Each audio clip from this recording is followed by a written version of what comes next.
بسم اللہ الرحمن الرحیم۔ ایک سوال ہے کہ شوہر نے اپنی بیوی کو ہنستے ہوئے طلاق دے دی، اور اب شوہر کا کہنا ہے کہ نہ تو اس کی بیوی سے اس کی کوئی لڑائی ہے اور نہ ہی وہ اس سے جدا ہونا چاہتا ہے، اور ان کے بچے بھی ہیں اور وہ ہنسی خوشی رہ بھی رہے ہیں۔ اس نے تو ایسے ہی طلاق کے الفاظ کہہ دیے۔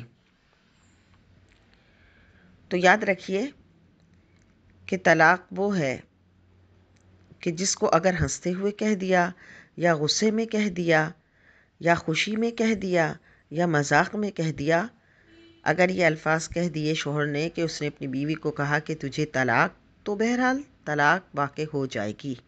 کیا کہا کہ وہ اسے طلاق دیتا ہے یا اس نے اس کو طلاق دے دی تو طلاق واقع ہو جائے گی۔ سیدی اعلیٰ حضرت امام احمد رضا خان علیہ الرحمۃ الرحمن فرماتے ہیں کہ طلاق خوشی سے دی جائے یا زبردستی، طلاق واقع ہو جائے گی۔ اور بڑی خوبصورت مثال سے اس کو سمجھاتے ہیں کہ نکاح شیشہ ہے اور طلاق پتھر۔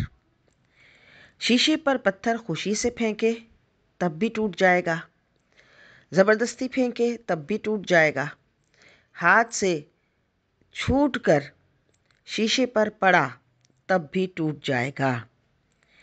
لہٰذا زبان سے اگر الفاظ طلاق کہہ دیے تو بہرحال طلاق واقع ہو جائے گی۔